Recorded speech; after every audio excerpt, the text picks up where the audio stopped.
databases and all that. So I'm Mavis Reimer. I should have introduced myself to begin with. I used to be the Dean of Graduate Studies, but I finished my term. I'm back in the English department now.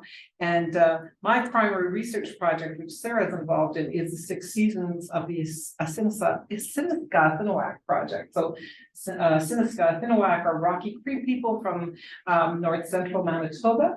And we've been working on a story project with them. So there's a storyteller who is telling stories about the mid-1600s or mid-17th century, which is the proto-contact period in northern Manitoba. So the people in the north of Manitoba would have by then known very well that there were these strangers in the land, because they would have known that through their trade routes from people from the St. Lawrence region, but would never have seen them.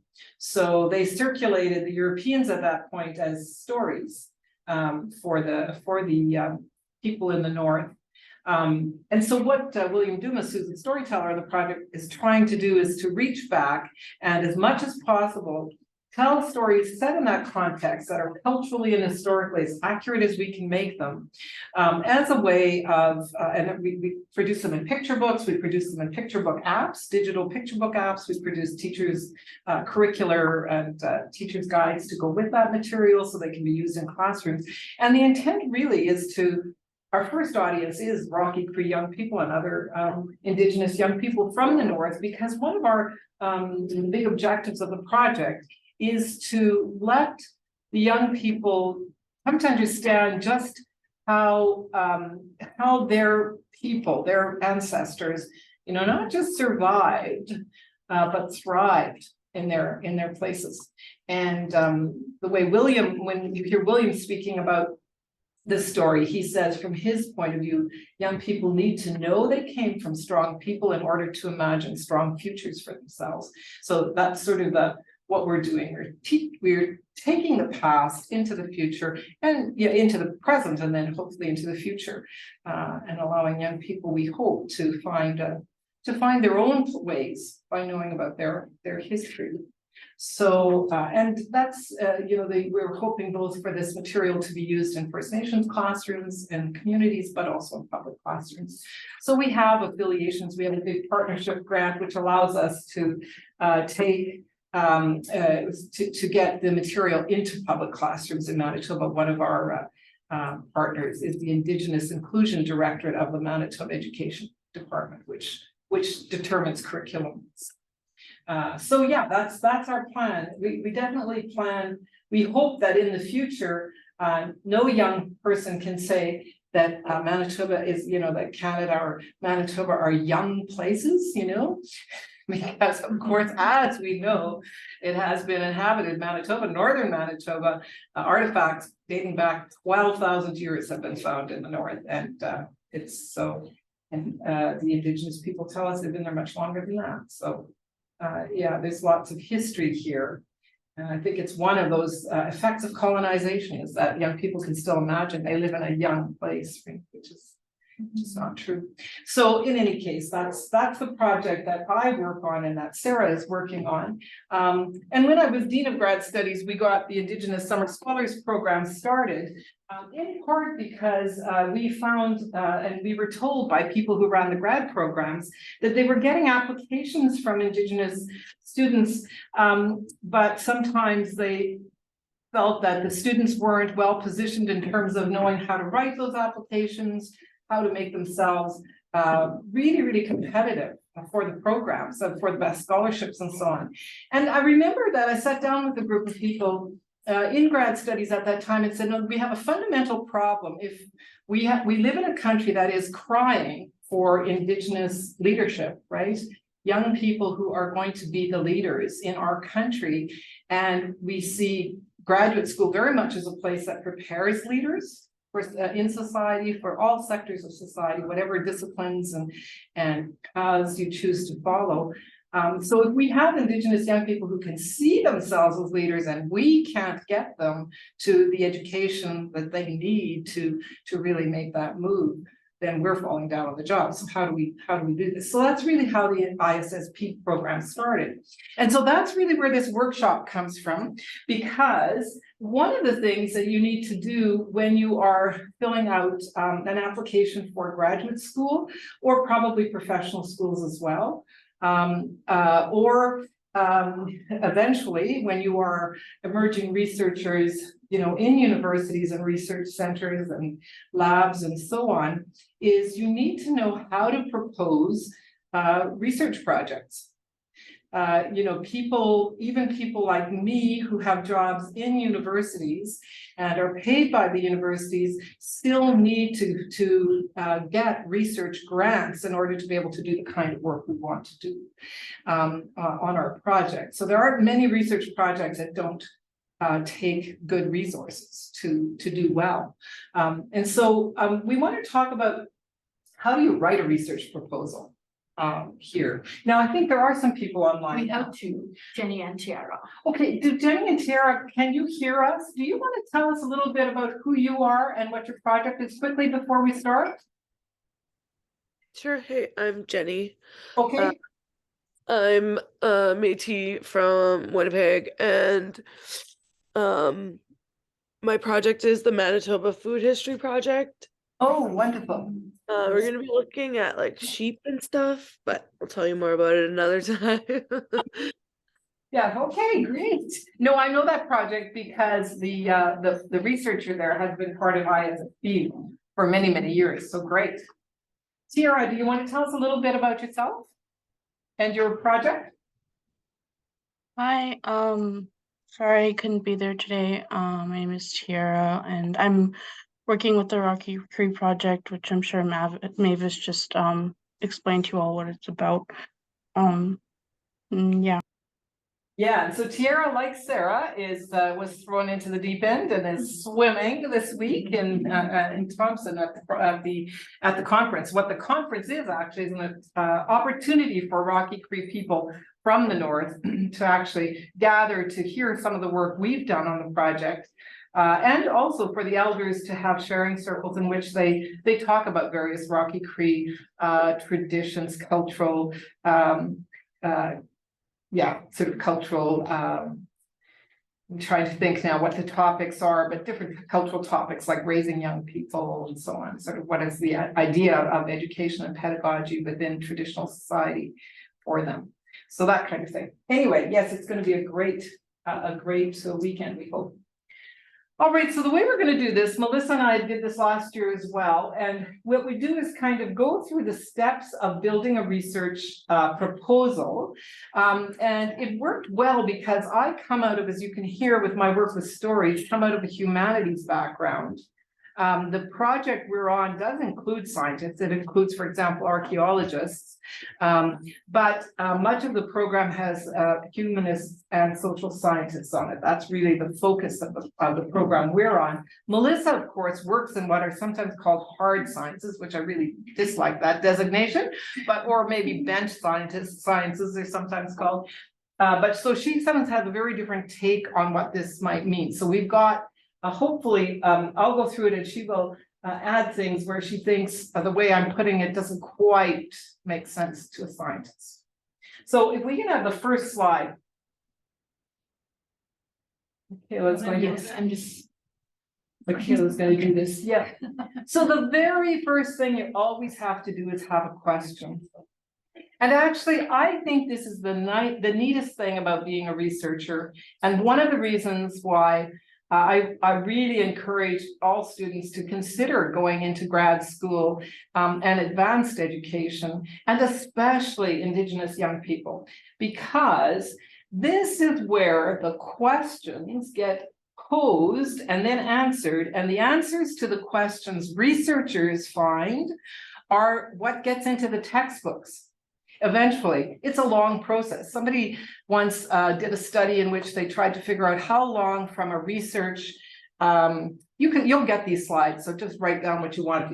Michaela can send them all to you. But anyway, once a researcher poses a question and finds a potential answer, or at least a contingent answer, it takes about 30 years, possibly between 20 and 30 years for that to filter into textbooks at the K to 12 level. It doesn't take that long to get into university classrooms, often within within months or years of it being proposed in a lab or in another study. It'll get into a university classroom, but it takes a while to filter down. Nevertheless, the answers researchers find is what the youngest young people are going to be taught. So why is it important for, in my view, Indigenous young people to be researchers is that you get to pose the questions that people will be thinking about into the future. That's part of the whole leadership piece of this. In a way, you get to set what will be considered truth, what will be considered knowledge in the future if you are a researcher. So to me, that is the huge significance of research. You really get to do that. And so the way you ask questions, the questions you ask, the way you choose to answer questions are all going to be influential. And while education is a slow way of changing society, maybe, and of course I'm prejudiced here, I'm biased being an educator, but I think in some way it's the truest way to change. Because you change minds, you change the way minds work. I don't know how many of you have read the summary report of the so I'm going to forget the entire name of this, but the Commission on Residential Schools. So Truth and Reconciliation Commission, there you go. But the final report has a whole chapter on education. And one of the things the commissioners write in there is that so much of what's gone wrong in the relationship between settlers and Indigenous people happens through the residential school system. And I'm sure many of you have family members who were impacted and your families were impacted by that. But they say that not only despite that, but because of that, education, in their view, is one of the true paths to reconciliation. Like it is in a way, the wrong was done through education. Some of the wrong was done through education. So those wrongs probably can only be remedied through education. So it's a way to think about it. Anyway, so the very first thing you have to have is a research question. Those bullet points underneath there are really other ways of saying define a research question. And it sort of depends on what is your question, which one of these might be the most useful. If you're a scientist, I think the first one, what are your objectives, is probably the way you think about that, Melissa. Is that true? Yeah. I sometimes just ask myself, what do I want to know? What is it I'm trying to figure out? Sometimes it's a problem or issue that you want to address. Sometimes if you are thinking through narrative modes of thinking, you might say, what story do I want to tell? So to make this more concrete, I usually ask the group, can anyone propose a research question? Just so we have something concrete on the floor, so we know sort of this isn't just abstract. Anyone want to throw out a question that might be a research question?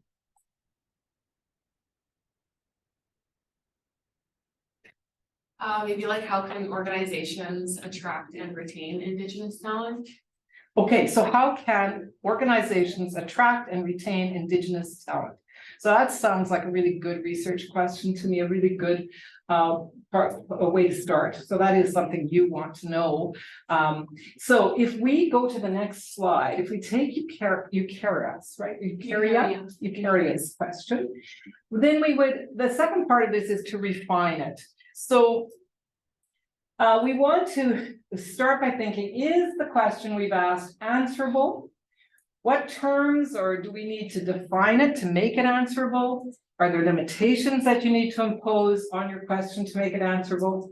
And then what is the scope of your inquiry? So if we look at those questions and take Eukarya's question, what do organizations need to do to attract, did you say, and retain Indigenous talent, Indigenous people, Indigenous? Yeah, I guess both people and their talent. Talented people, Indigenous talented people. There we go. Okay.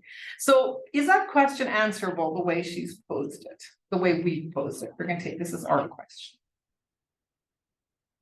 I feel like it's kind of vague, to be honest, and Okay. kind of depends on the organization. So one of the limitations we might need to impose on it to make it answerable would be to say, what organizations am I talking about? So what is it? Is it universities? Is it schools? Is it businesses? Is it a particular kind of business? What were you thinking of, Eukarya? Let's just say a bank, for example, or or banks, if we could impose that limitation on it. Banks in particular, or we could, so all banks, if we think all banks, chartered banks, credit unions, other financial institutions. Maybe, goodness, this is not my strength, tell me the more financial institutions, stock market, does that count? No, that's different. well, Yeah, banks. finance, it's finance, so yeah. Okay, so why don't we say financial institutions, because there might be ways that when you start to look at that question, that they might actually be interrelated, because I believe that you can now buy stocks through your banks, right? They all have these trading centers online and stuff like that, so financial institutions. And that is an interesting question, of course, and we will get to that, but it's a potentially a really interesting question, because I think when stereotypically we think of Indigenous people in professions, we do not necessarily think bankers, right? So that's a really interesting, for that reason alone, like it's an interesting question. All right, so then what we're asking about a future oriented thing. What do financial institutions need to do to attract and retain Indigenous talent or people? So we know it's financial institutions. Do we need to have limit the scope in any way? What do we mean by scope, by the way? Who would define scope for us? It's the size, so like, say like at Royal Bank or at TD, for example, so that limits just to that financial institution. Yep, are we looking for a specific financial institution? Are we looking at all chartered banks? So TD, Royal. Credit unions even. Credit unions, right? So what are we looking at there? What is another way of limiting scope? The positions. The position. Oh, yes, the position. So like, give me an example, what you would be thinking. I mean, you could start off as like a teller, or you can go into like investment banking, and I think there's gonna be a big difference. Loan officers, Oh, yeah. yeah, vice presidents who set strategy, etc. Why would we stop at tellers? No. Let's go all the way to the top. So, but let's maybe say from what, tellers all the way up, whatever the chain is, but I imagine it certainly would include loan officers, vice presidents of strategy or operations, or all of those other things, and then even presidents of banks, right? Or CEOs, maybe they're called, probably. Okay, so we know that we're going to do the range of administrative and executive positions. We're not talking here about the janitors, for sure, although good janitors are good too, but that's not what we're talking about here. What other ways do we limit scope? Location, So you can say like only Canada or only Manitoba. or even only Winnipeg. Yeah. So, okay, so with all of those limitations, before we go on to the next slide, how do we want to limit this inquiry for the purposes just of our talking through here? I want to say all financial institutions like chartered banks and credit unions, and maybe related financial institutions like stock exchanges or whatever, if they're managed by those banks. Do we want to, what limitation do we want to impose on geographical location? Manitoba banks? Manitoba, okay. So banks and credit unions that operate in Manitoba, and that full range, and then also that we're looking at administrative, would that be fair to call tellers? I think administrative and executive positions is where we're looking. So, okay, so now you see, we actually have a research question that is, you can start to think about how to answer that, right? I think that it is answerable. Now, not that it's not going to be a lot of work, but I think you have an answerable question. Okay, so if we go on to the next slide, the next thing is that we have to decide on a method or methods for answering your question. So there's those bullets again tell you more or less other ways of thinking about this. What is the theoretical framework of your work? What are the principles informing your work? How do you want to tell your story? How will you know when you've answered your question? So I don't know, have you done any of the research? You did the research panel already, where the researchers talked about their own work? What is research? Yes. What is research? Okay. So obviously, this is, the whole area of methods is one that you get more and more sophisticated about as you work on research, right? Because you see what works. But let's just start from where you are. Do you have any idea what methods you might be able to use to answer the question we have in front of us?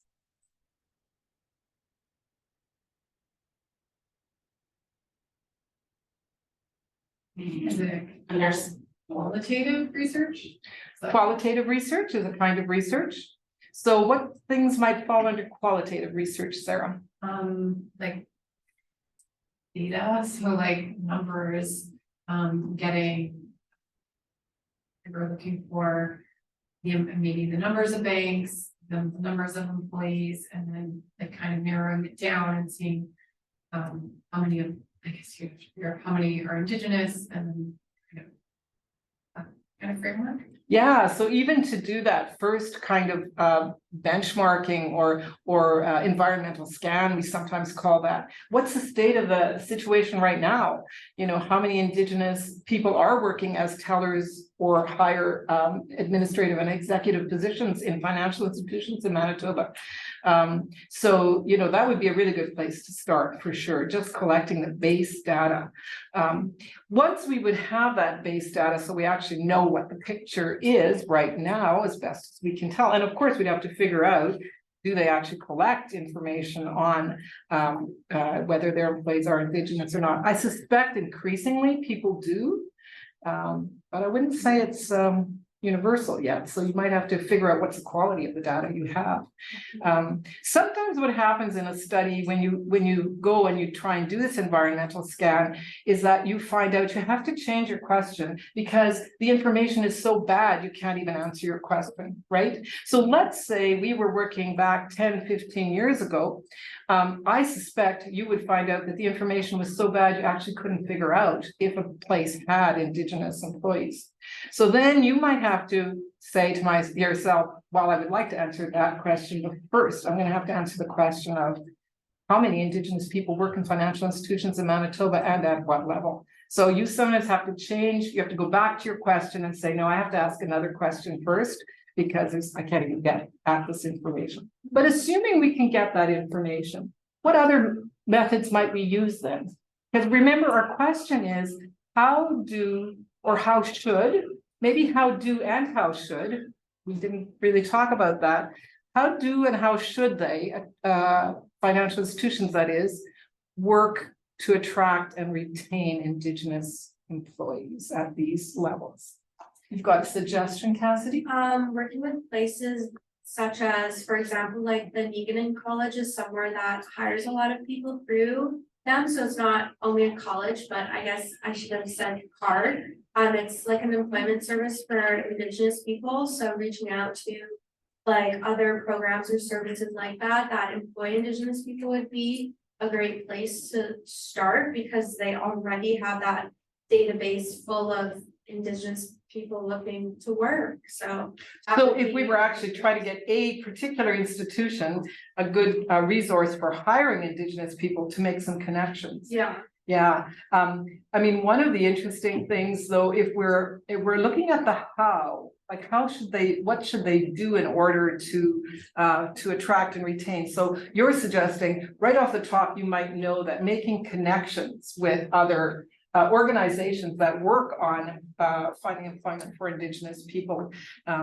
talented Indigenous people would be one way of going, and you know that. So you could certainly start to reach out to organizations that you know are in the field. It's another part of the mapping exercise, right? To figure out who else is working in this area for sure. Is there anything else you could do about answering the question? And yeah, go ahead. It's Margaret, right? Charlie. Yeah. Margaret is there. Okay. Okay. I think it's really important to understand the challenges of the people who are the Indigenous people who are already working in that field and understanding what the challenges were for them to get into that position. So how would you figure that out? Survey maybe, or like a, pairing with a few different financial organizations that are willing to give you more information about their experiences. Yeah, so maybe a survey of the workers who are in that field Yeah. now.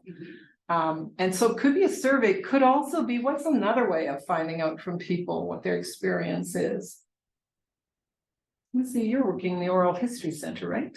No, who's working in the Oral History Center? I'm What's- doing an oral history. Yeah, there you go.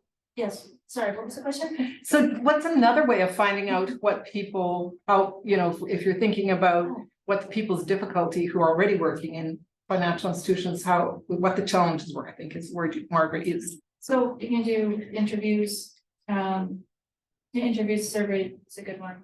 You can combine the two. You get a survey, and then once you narrow down, you know, when you're looking for, then you can ask them the questions or, Yeah, so yeah, there's a few different options. so you could do, exactly, I think that's really good, like if you could do a survey of the people, Indigenous people who are already working in financial institutions. Surveys are really good, there's lots and lots of material on how to ask good survey questions. Maybe the survey would tell you who you wanted to have more in-depth interviews with, one-on-one. And even the interviews might then tell you some or a few people that you actually want to do their whole case, like as a case study, as a whole, you know, the whole sort of journey, their whole journey to get where they are. Yeah. How do you get this information? Like, I mean, if these institutions are collecting this information, how are people like us able to get this information? Yeah, good question. Does anyone have a suggestion? Sorry. Go ahead. I would contact the financial organizations and reach out to them and be like, hey, are you okay with sending out a mass email to your employees? If they're interested in doing a survey with us, sometimes you can add like, you know, gift card or something. Like just something little, so it's not enticing, but just like, hey, we want to know this. Let those people contact us, or give the link to the survey they can go to. And then at the end of the survey, you can have an email, and then we email them about going further. Yeah, that's what I was gonna do for my ethnographic survey of a work environment for a corporation or for a. This is one of the things about being affiliated with a university though, because like people's, the cautions around personal information, we all know that it's all over the news, right? Like, we have really strong protections of personal information in Canada laws. So this is one of the things about being affiliated with a university though. Every university research office has an ethics procedure, right? And a protocol. So if you were going to go and even do a survey, you need to develop a forum, and with Indigenous people, there are two strands of information that the research office would insist that you complete. It goes to the Research Ethics Board, and they look at who are you wanting to talk to, what questions are you wanting to ask them, and is this ethical research? If this is not ethical research, they will not permit you to do it. And you will, I mean, there's a pretty strenuous process within the university. So once you get that ethics approval, of course, what you can send to all of the institutions you're reaching out to would be a letter on university letterhead, probably signed by the Vice President of Research, saying, this is a study that does this. Sometimes signed by the researcher too, but with the, you know, sort of the backing of the university. But this is what the research is. This is what we're seeking to find out. This is the process. And also letting people know that at any point, they are free to withdraw their consent from the research. So there's a whole process for that. And then if they feel in any way the individual researcher has violated ethical principles, the university sends the numbers where people can call the university to say, this researcher is not doing careful enough work. So it is a kind of a reassurance to lots of institutions and individuals that they will be treated carefully. And then you also have to talk there about how you will use the knowledge. And, you know, this is super important in any kind of Indigenous research.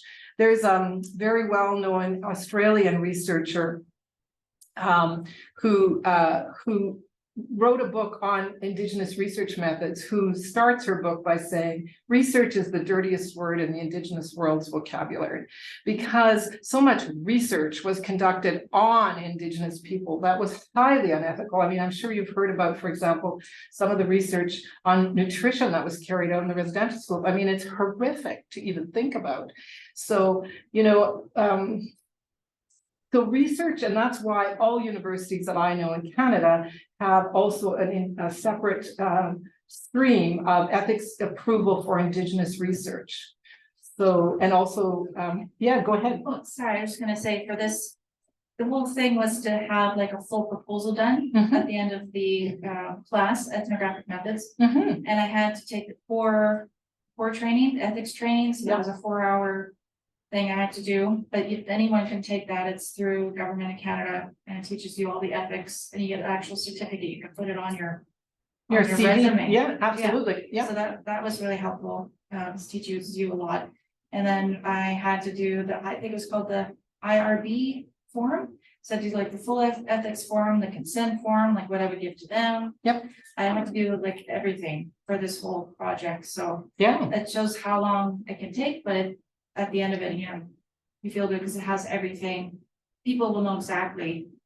Because What you're seeking they to tell do. you, you have to put that, on it, like, they know exactly what they're going into. Yeah. Before they do the survey or before they do the interviews. yeah. And then there's another whole set of principles too, but many universities are now incorporating them in their own research ethics sort of approval streams, and those are called, what are sometimes called OCAP principles, and you may have heard about them. So it stands for, it was developed by the Indigenous, what are they called? In Southern Ontario, Friendship Centers, I want to say, but they were a group of Indigenous organizations that were helping communities, First Nation communities and Métis communities, to figure out what questions to ask when researchers came to the community saying, I want to do a research project in the community, right? And so the principles they articulated were ownership, who's going to own the data? Where is it going to live, right? Control of the data and the information. So ownership, control, access to all of the information and the conclusions that are drawn from it, the papers that are written about it and so on, and then possession. Where is this information actually going to live? So many communities now are asking, even if universities retain databases of information, that those databases are also given back to the community. So they themselves know exactly what's in the record about their community or their people or their communities. Yeah, so there are really strenuous processes now, as there should be, so it's a really good reminder, though, it can take a while to set up any kind of a research project properly, yeah. I mean, is that your fault? Sorry? Is that your fault? Yes, probably. I'll check it in just a minute. It sounds beautiful. Oh, yeah, I have yeah, my grandson loves it. He said, I really like the way your phone sounds, guys. Now, if you look at the next slide, I think his dad has rock music on, different for everyone, different phones. So here's though, if this were a more scientific study, I think that first question, and Melissa, maybe you want to talk about that a bit. So if we had proposed a scientific study on water quality, what would you like? Why do you have that first question there? The what equipment? Melissa, I'm just gonna see. So the first question I wanted to add that because, well, I'm gonna talk a little bit about the project. Yeah, go ahead. Project is. So I was doing MRI with Dr. Martin, and then the lab shut down, so I couldn't even use the MRI anymore. So they dismantled my project. So you gotta make like keep that in, especially when you're doing science things where you're gonna be using PET scanners and technology, and we probably have lots of equipment, all the different chemistry, but yeah, so now then I was stuck this year looking for a new project to do the pad equipment. And finally getting into one. Because I have to have visa proposals. How come the lab? Money issues. Yeah. funding. Funding and. Yeah, so one of the things that Melissa told me when she told me that story is that she thought her supervisor didn't have as much money as another researcher, so the U of M decided to give their lab over to the researcher with more money. So. Yeah, I mean, it's this is the real world of research too.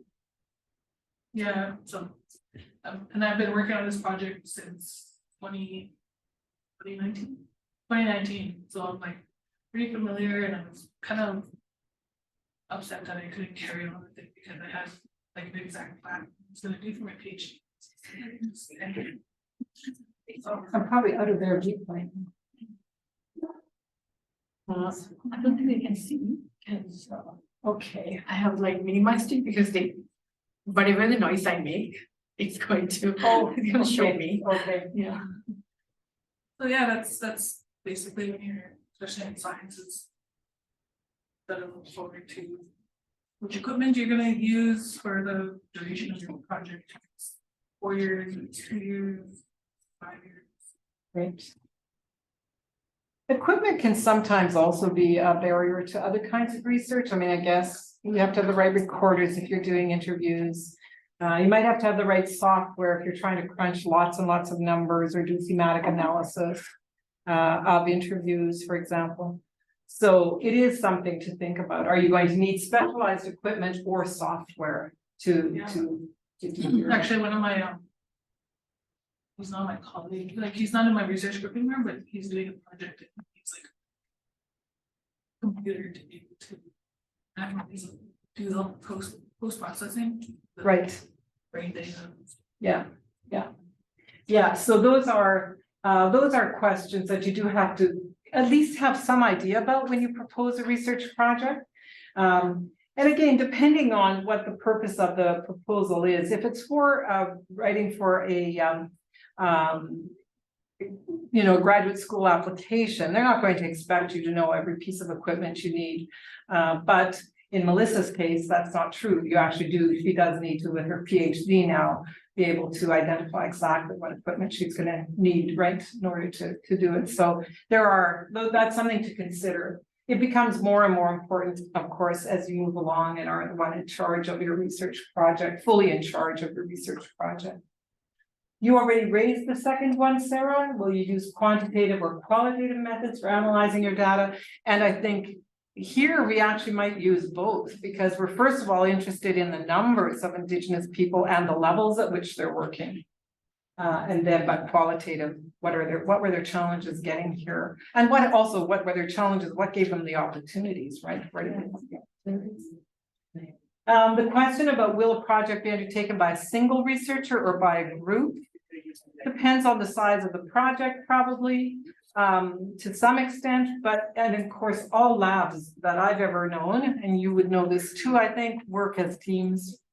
The sciences are way ahead of the humanists that way in terms of they always work as teams, but increasingly the humanists and the social scientists also do. So probably the research environment any of you are entering, if you're going to grad school now, is one in which collaborative research is really valued.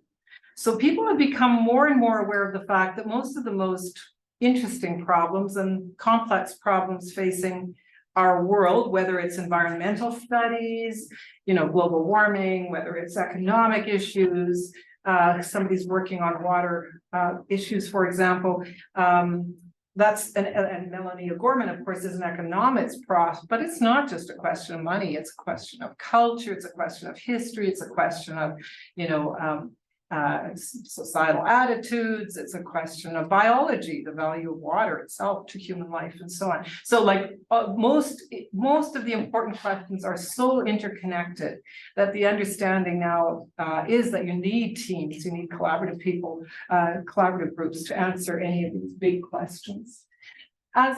Unfortunately, though, in grad school, you still often work on projects that can be delimited because you have to produce a thesis or a dissertation. And so it's one of those funny things where sometimes the training part of your work is not exactly what your work would look like as you move further along. Although maybe, maybe collaboration is already becoming more of a fact even there, that it's acknowledged that you're one piece of what you're doing, or how does that work for you in science, Melissa? So for my thesis, I had to be the sole author. Yeah, But then I wrote some like the presentation. I'm gonna be presenting next month at a conference, and I added like some of the names of people in the group, so, and it's still the same research. I mean, they somehow helped along the way, whether it's working. And we have the tech guy fix the MRI every time. What happened? yeah, so couldn't do your work without the tech guy. Yeah. So, I don't know, I found since I've been in research in 2016, like it was always team, like. Yeah.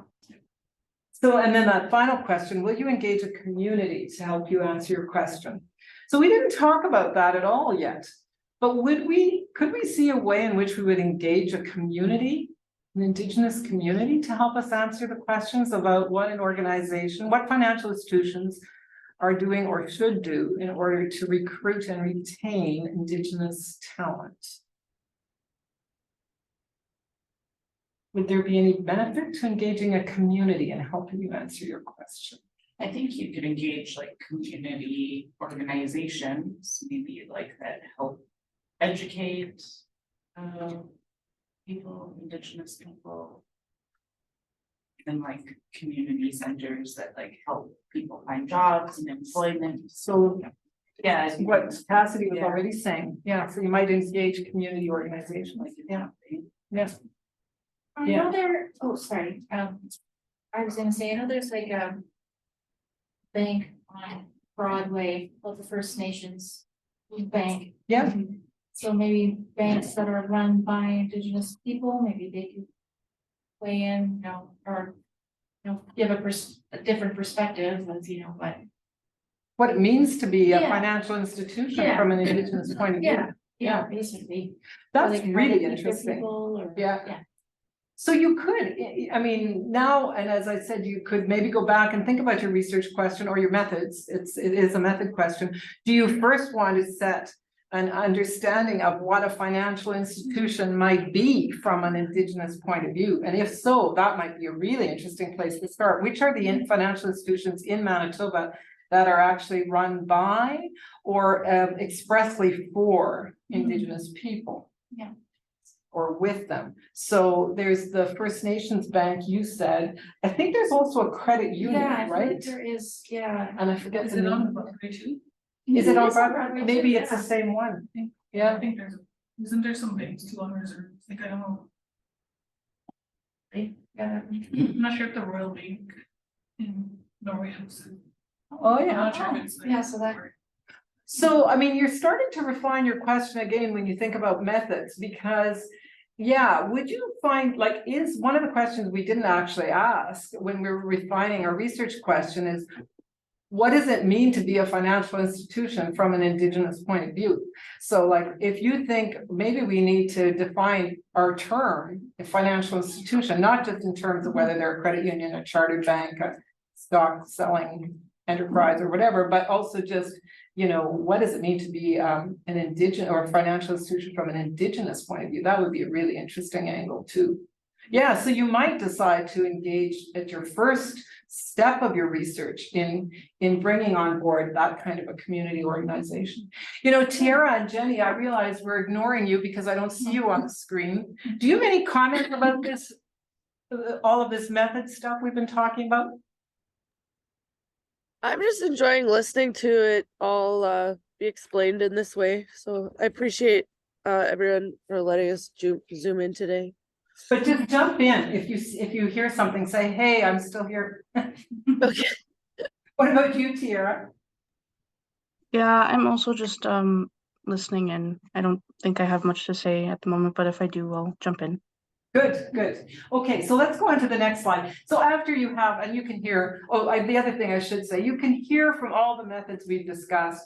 There is no way you can do it, like, you can never say the only way to answer this question is this way. And this is why there are so many studies, because one researcher will say, before I can start to make recommendations to financial institutions, I really want to understand what financial institutions mean. What would it look like to be an Indigenous, really focused or, you know, an organization that really wanted to serve Indigenous people, what would that look like? Another person might say, no, I'm really interested in getting people into those jobs as quickly as possible. Let's go to the people who got there and figure out how do we get more people there, right? So it starts to depend on who you are as a researcher. And this in a way is what we're talking about when we go to number 3. So in order to answer your question, we have to have a question, we have to have an answerable question, we have to figure out what methods we want to use. But another part of this is to figure out what do you already know about your question.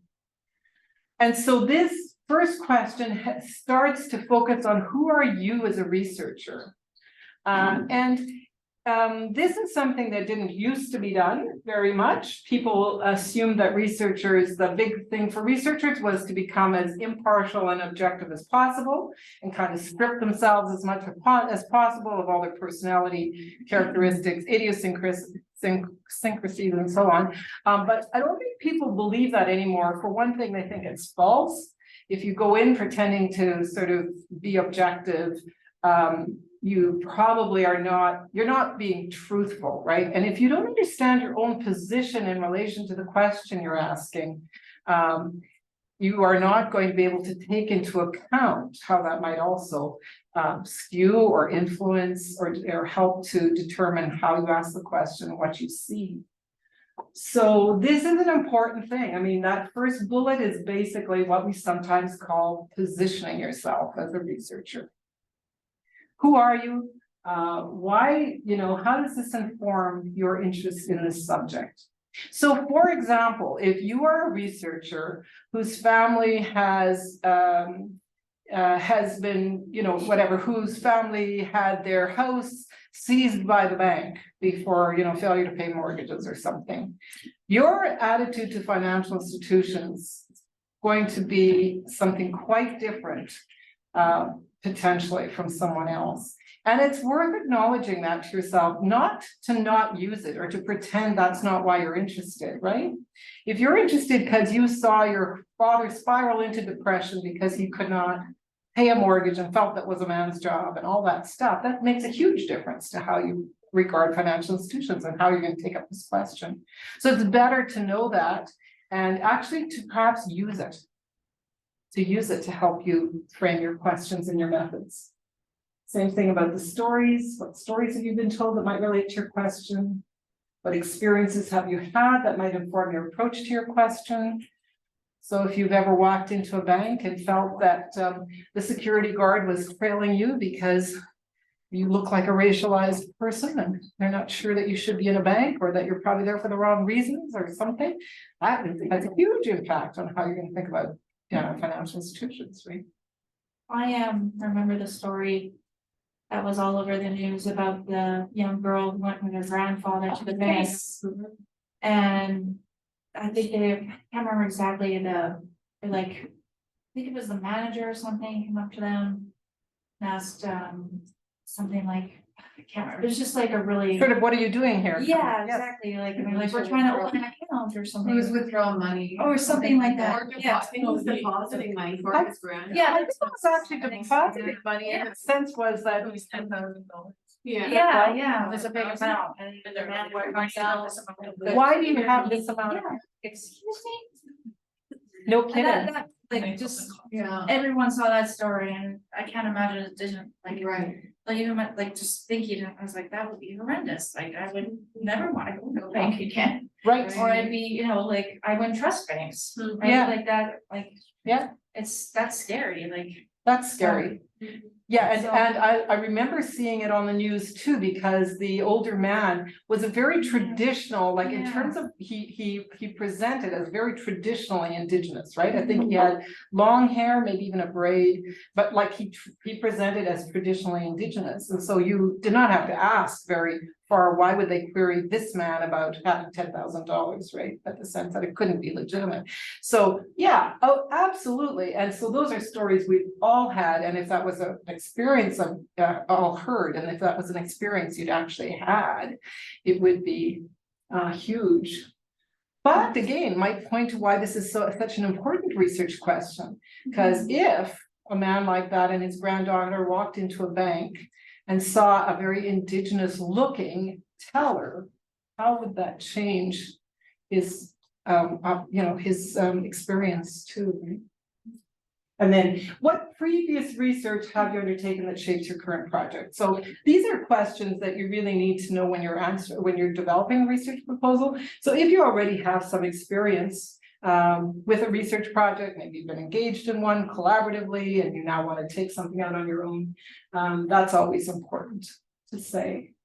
But even the whole idea of banks and the big banks and everything, it's almost like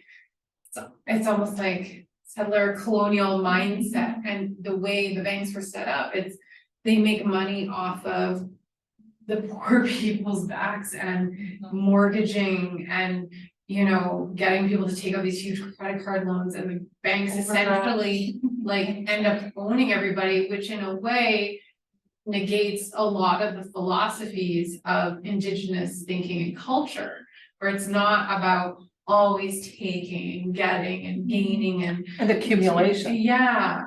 And so it's an oxymoron in a sense of saying like Indigenous banking, because it's like a shift in like the matrix sort of way of thinking of like how to view, you know, the interaction with the world and money and like relationships, and so yeah. Well, absolutely, because if you think about traditional societies, there was probably a lot more of what we would now call a barter system, right? Well, and not even, they probably, bartering in that way, trading with your neighbors, or even with people from very far away. That's one of the interesting things we've learned through the Six Seasons project. How much time? I don't want to take up all the time telling you stories, but there was a burial site found in northern Manitoba, and the necklace that was found with the young woman who had been buried there actually had beads that they found out had been quarried in Minnesota. She had 2 beads that came from Italy in her. That's how they know for sure that people were trading from the St. Lawrence, right? So she had 2 little Italian glass beads in her necklace, but she had, just in terms of the composition of the beads, the archaeologists could tell how far the trading routes extended. But yeah, so yes, the trading, but also everyone in a community had a talent that contributed to the community. So not everyone made pots, only some people did. Not everyone was a midwife, not everyone knew how to read the stars or the weather or so on, but people had all the different skills which they pooled collectively to live well. So yes, the whole notion of money as being this abstract, if you know your Marx, sort of an abstract form of, as he says, congealed labor, right? Like it's an abstract form that we use to trade between one another, but it is not related to the hands-on practical experience of living in community. So the more we're talking, the more I'm starting to think that this research question, we'd want to go back and think about what does it mean to be an Indigenous financial institution, right? What does it actually mean? Or what should it mean? What could it mean? There you have an opportunity for some real blue sky too.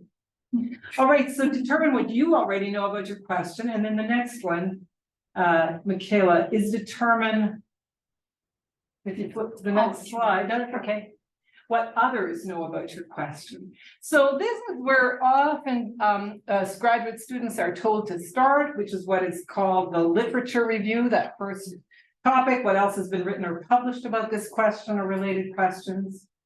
And how does what you're planning to study relate to what others have said? So this is important. And of course, if you're doing a research proposal for a grad studies application, you would be expected to show that if there is a huge study on Indigenous people in banking by the Royal Bank of Canada, that you know about it, right? So you need to do your lit review. You need to say, I know this study has been published and this was said. I don't think they asked this question about what it actually means to be a financial institution focused on Indigenous values or whatever. So, that this will also help you to refine your question. So this lit review, what else has been published, what conclusions have they reached? Can you work with their conclusions? Can you show how they asked the wrong question? Can you suggest that you're going to take one of their conclusions and move it further? So you need to know this when you start. But again, the literature review for a proposal for a grad application, which is where you guys are at, doesn't have to be exhaustive, but it has to show that you have paid some attention and you all know how to research questions, or if you don't, ask the librarians. They are extremely good at this, helping you to figure out what databases to check, what search terms to use to actually, once you have a research question, to make sure you get the key things, that the most important things that have been written. And then while you were a graduate student, you would be, if you did pursue the question that you proposed in your proposal, you would obviously have the time to work on that more. Okay, and then the next one. Here, we've been talking about this all along, but I think you can never not say this in a proposal. Why do you think what you're doing is important? Explain the significance or the implications of your proposed research as far as you can see it. So if we are thinking about this in relation to the question we have on the floor, why do we think this might be important? How does this relate to things that are happening around us? Why does our question matter? To whom might our question matter? So we've sort of been talking about that, but what do we think? Well, the question about how do or should financial institutions in Manitoba work to attract and retain Indigenous talent? It could help in the dreams. Definitely could help improve the quality of life for Indigenous people, certain number of Indigenous people, maybe also more generally, the families of those people, right? Those are status jobs. Yeah. And like customers, there's tons of Indigenous customers who use banks, so they would have a better experience if they're better represented in the institution. From a humanities perspective, if you see, Indigenous representation, banks, and you feel more inclined to share your money with them and give them your money. And like equalize those. Sarah has a story to tell about banking, I have the feeling. So you proposed the question, why do you think it was an important one to suggest? I guess similar to what you guys did with this program, to try to create pathways for Indigenous people that are interested in working in financial institutions, but might not, know how to apply or have the confidence to apply. Yep. So, yeah. Yeah. And then not just to like get them into the bank, but also to help them like grow. Move up Move in the up, bank, yeah, absolutely. Great to have an Indigenous, CEO of the Royal Bank of Canada. How ironic, the Royal Bank. I love that, wouldn't that be lovely? So, and like, I think sometimes people forget to say this in a research proposal, but I actually, even when I ask students to do this in classes to develop paper proposals, I say, so once you've articulated what you think you want to do, right at the bottom, so what? And that's what I always write to myself when I'm writing papers. I put so what? Because if you're not going to explain to your audience, whoever it is, why you're doing this, why does it matter? Why might it matter? Why do you want to persuade somebody it matters? Then what's the point of doing it? It's just an exercise then, right? So, and exercises, we all know, sometimes you do exercises, but if you're really pursuing research, you want to pursue something that matters to you. And so you remind yourself of that, so what? Why does your question matter? Okay, so the next one. I think she had a question. Yeah, please. With the whole thing, maybe it's about like explaining to the audience why it matters. I find like even in classes at this like stage in undergraduate study, like it's you ask the prof a question, you're like, okay, but why are we? And they kind of like their hair stands up the back of their neck, and they're like, how do you ask me that? And you're like, but I need to understand, like I don't know. Yeah. Or then you ask them a question, you're like, well, this matters to me, and like, I'd like to ask this, and they're like, well, no. That's not what I'm doing. You don't have a PhD yet, you can't ask me that, and you're like, oh, I'm so sorry. Like, I won't defend all my colleagues in the institution of higher. It's a great university, don't get me wrong. No. Like professors are like everyone else. We have, you know, you know something and our job is to sort of pass on what we know. But the interesting thing is when you're always the person in the know in the room, you sometimes forget that you don't know everything, you know, because really you're often in situations where you are the person who knows, because that's kind of your position. But I have always said that it seems to me, but this is why I like to teach first year from time to time, first year students, because first year students are the very best.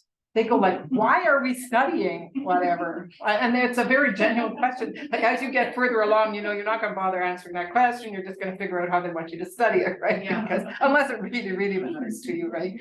But first year students don't like, why are we reading poetry? They'll say. So anyway, yeah, I don't know what to say about that, except that I think if you can't at every step along the way say why you're doing what you're doing, or at least say, I don't know, I haven't thought about that, but I will. This happened to me as an undergraduate. I remember asking a professor in a religious studies class a question like that, like, why are we talking about it like this? Instead of saying, well, just because that's how I like to talk about it, or that's the right way to talk about it, he said, I don't know, but I'll think about it. And he went off, and 2 classes later, he came back with a fully formed answer to my question, which was really lovely, right? He said, and that made me think, you know, there are, so I can't answer your question, Sarah, except to say there are lots of people in all walks of life, including professors who don't go back to the basics as often as they should. You're the second person in 4 years at university that got me to write down the words "so what." And that's my first year was a professor teaching rhetoric, and like I remember he just like said things in a way that made everything make sense. And I asked a lot of questions, like our English Indigenous class was like very, very animated. And he, like, because I would ask things like, I don't know how to ask a question. I don't know how to ask a thesis question. Like, how do I do this? How do I do that? And he's like, I want you to write this down. So what? You know, because you need to ask yourself, why is this important? Like, tell me, like, ask a question and then say, so what?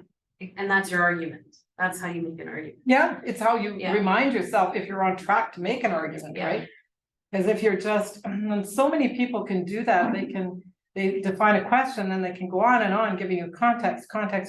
And, you know, like in our case, what are financial institutions? You could go on for that for paragraphs and paragraphs and paragraphs. You could talk about why Manitoba, why this, like you could all do all that, but without ever getting to the question of why it's important. Yeah, you cannot ignore that question. And so I think it's important at all levels, from a paper you do to a proposal you write, to a thesis you write.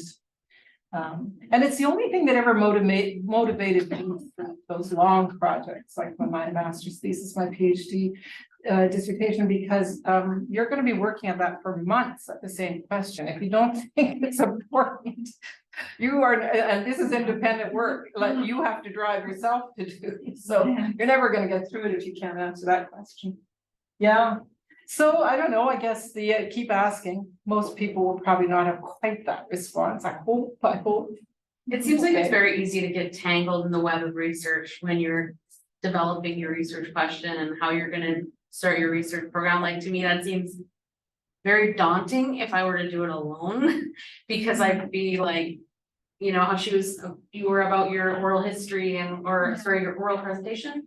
Like, I would be terrified of that, because I was terrified of my own project, but I'm terrified all the time. But I just teach myself not to be scared after a while, and then I go, there's no point in being scared, like, just do it. Yeah, Yeah. just do it. Oh, yeah, scared. Well, and then there's this other thing about imposter syndrome. I don't know. I think am I right that you went to a Indigenous women in leadership symposium? Was it you last year? No. I've been to So many things. A couple. the Matrix. Maybe that, yes, that was it. But weren't you telling me, but that's one of the things you discussed, this whole notion of imposter syndrome that, you know, so many of us, and this is true for women of all colors and sexual orientations and ages and all the other categories people use to discriminate against people. But if you're not straight white male, you often feel like, should I really be here? Like, do they really see me as having, you know, being the one who knows in a room? So yeah, scared a lot of us are. A lot of the time. I remember one of the first classes I taught here at the University of Winnipeg, I wasn't on staff at the time, I was teaching as a contract academic staff person, and I got to teach a class because they needed a second section of a course because it had been so oversubscribed. So the professor in the other class was straight white male. And so the people who got moved into my section, there was a contingent of them that were thoroughly and utterly exasperated that they were going to be put with this, at the time, young woman, right, who clearly didn't know what they would have been, you know, didn't have the expertise, the authority of the other professor. So yeah, that was one of my worst teaching experiences ever, because to have a contingent of students sitting there that are basically resenting you. Yeah. How did the students do in that class? Some of them did very well. Some of them not so much, because in the long run, it's a kind of negotiation, isn't it, between the teacher and the student. If you're determined that somebody doesn't have anything to teach you, they probably never will teach you anything. So yeah, it is. All right, what's number 6? Oh, outline, here we go. Outline your plans for knowledge mobilization. So this is something that, again, when you're a student is not the primary question, because basically you're handing in a paper for a class, you're doing a thesis for a program, but more and more in terms of research, as you move further out, the question of who are you telling your story to and how you're going to actually share your research results is becoming more and more important. So that the granting councils, for example, the federal granting councils want to know, are you going to have any media events? Are you going to, if you've used a community, how are you taking your results back to your community to tell them what you've learned and to engage them further in the work and so on? So that and when I say modes or channels of communication, you know, it used to always be written papers. Now sometimes people are doing graduate projects that are films, that are videos, that are you know, various forums and modes of telling your story too. Sometimes now they are narratives, they are novels or portfolios of poetry or whatever. So it is becoming there's more variation than there used to be, for sure. And the more that, I mean, after all, most of the research money in Canada is public money in the sense that it is funded by government. And so there's also a sense from the research councils now that you have an obligation to share with the public what you're doing. It's also, of course, leading sometimes to more controversies as people share their research results, you know, publicly, then sometimes they get embroiled in controversies as well. So I think that whole sort of media training for both graduate students and emerging researchers is becoming quite important, actually, in some quite a few places. All right, so 6 then is, yeah, if you see that as you're doing the research, this is kind of goes back to methods and questions and so on. But if there's, if there's going to be any particular difficulty in actually answering your question or undertaking the research, if you can identify it and say, I know how to mitigate it, I know how I can solve that problem, I know a way around it, that again helps to make it more credible. And again, this is probably these questions 5, 6, and 7 are more for when you're actually doing a full research project, when you're a full researcher and not like when you're not a researcher in training as you are in graduate school. And then number 7 is the budget. So how, you know, outline a budget for your project. Again, you don't have to do this when you write a grad school application. I mean, unless you say you have to buy me an MRI machine. But but so this is less important. And then the last slide, I always put this all out in the in a circle because it isn't a straight line, like we've done it 1 to 7, but it isn't. Because you can see how as we've gone along, we've said, oh, we need to go back to the question, because actually we didn't think of that. So as you're going along trying to do this in order, you'll find out. Now, when I think about the implications, maybe I will go back and redefine that question a bit, because when I think about why I really want to ask it, why it's really important, I need to go all the way back to number 1. So you really have to realize this is a circular process and it's a reiterative process. You'll go back and forth among these. Sometimes you even, I think, start at a different place. Sometimes you even start with the importance of something before you actually get the question. You have a sense that a particular area is going to be really important, but you don't know exactly what question you're going to ask. Okay, so I told Melissa, oh, it'll be 35 minutes. But Melissa has a scenario she wants you to work on. So she's going to introduce that, and then we're going to let you work on groups to see if you can develop a research proposal. Get however far you can in half an hour.